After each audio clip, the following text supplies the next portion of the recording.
दोस्तों मेरे चैनल में आप सभी का स्वागत है। ब्लेस रुद्रांशी हर हर महादेव। षष्ठील एकादशी व्रत कथा। जय श्री हरि पौत्रदा पुत्र एकादशी के उपरांत माघ मास के कृष्ण पक्ष में आने वाली इस एकादशी को षष्ठील एकादशी कहा जाता है। तिल स्नान, तिल का उपतन, तिल का हवन, तिल का तर्पण, तिल का भोजन और तिलों का दान, तिल के ये 6 प्रयोग इस व्रत में अवश्य करें।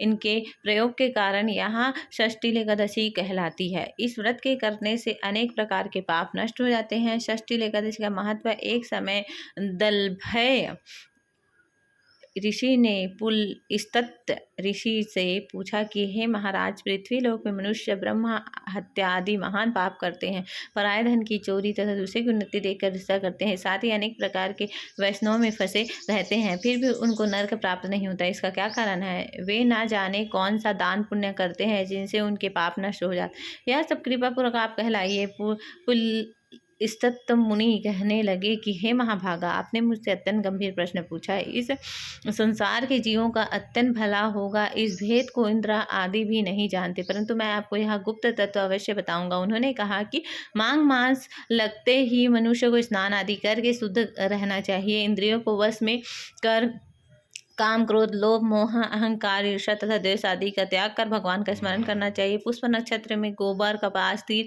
मिलाकर उनके कंडे बनाना चाहिए। उन कंडों से 108 बार हवन करना चाहिए। उस दिन मूल नक्षत्र हो और एकादशी हो तो अच्छे पुण्य देने वाले नियमों का ग्रहण करें। स्नान आदि नित्य क्रिया से निर्विध होकर सब देवताओं के देव श्री भगवान का पूजन करें और एकादशी व्रत धारण करें। रात्रि को जागरण करना चाहिए। उसके दूसरे दिन धूप, दीप, नैवेद्य आदि से भगवान का पूजन करके खिचड़ी का भोग लगाए। तत्पश्चात पेड़ा, नारियल, सीताफल तथा सुपारी का अर्घ देकर स्तुति करनी चाहिए। हे भगवान, आप दीनों को शरण देने वाले, इस संसार सागर में फंसे हुओं का उद्धार करने वाले, हे पुंडरीकाक्ष, हे विश्व भावन, हे सुब्राह्मण, हे पूर्वज, हे जगतपते, आप लक्ष्मी की सहित इस तुक्ष अध्याय को ग्रहण करें। इसके पश्चात जल से भरा कुंभ घड़ा ब्राह्मण को दान करें तथा ब्राह्मण को श्यामा, गौरी और तिल पात्र देने भी उत्तम है। तिल स्नान और भोजन दोनों ही श्रेष्ठ है। इस प्रकार जो मनुष्य जितने तिल का दान करता है उतने ही 1000 वर्ष स्वर्ग में वास करता है। इतना कहकर पुलस्त्य ऋषि कहने लगे, अब मैं तुमसे इस एकादशी का व्रत कथा कहता हूँ। षष्ठील एकादशी व्रत कथा। एक समय नारद जी ने भगवान श्री विष्णु से यही प्रश्न किया था और भगवान ने जो षष्ठील एकादशी का महत्ता नारद जी से कहा था सो मैं तुमसे कहता हूँ। भगवान ने नारद जी से कहा कि हे नारद, मैं तुमसे सत्य घटना कहता हूँ, ध्यान पूर्वक सुनो। प्राचीन काल में मृत्युलोक में एक ब्राह्मणी रहती थी। वह सदैव व्रत किया करती थी। एक मास वह एक मास का तक व्रत करती थी। उसका शरीर अत्यंत दुर्बल हो गया। यद्यपि वह अत्यंत बुद्धिमान थी, तथापि उसने कभी देवताओं या ब्राह्मणों के नित्य अन्न या धन का दान नहीं किया था। इससे मैंने सोचा कि ब्राह्मणी ने व्रत आदि से अपना शरीर शुद्ध कर लिया, अब इसे विष्णु लोक तो मिल ही जाएगा, परंतु इसने कभी अन्न का दान नहीं किया, इससे इसकी तृप्ति होना कठिन है।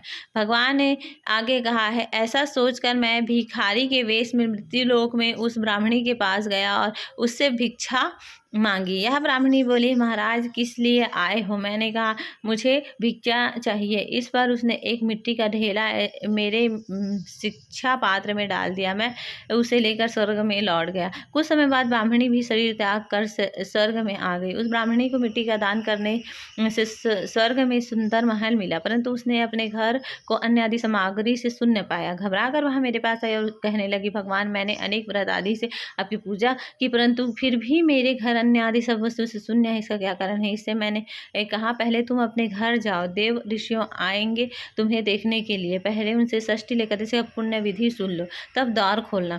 मेरे ऐसे वचन सुनकर वहाँ अपने घर गई। जब देव ऋषि स्त्रियों आई और द्वार खोलने को कहा तो ब्राह्मण बोली, आप मुझे देखने आए हैं तो षष्ठी एकादशी का महत्ता मुझसे कहो। उनमें से एक देव स्त्री कहने लगी कि मैं कहती हूँ, जब ब्राह्मणी ने षष्ठी एकादशी का महत्ता सुना तब द्वार खुल गए।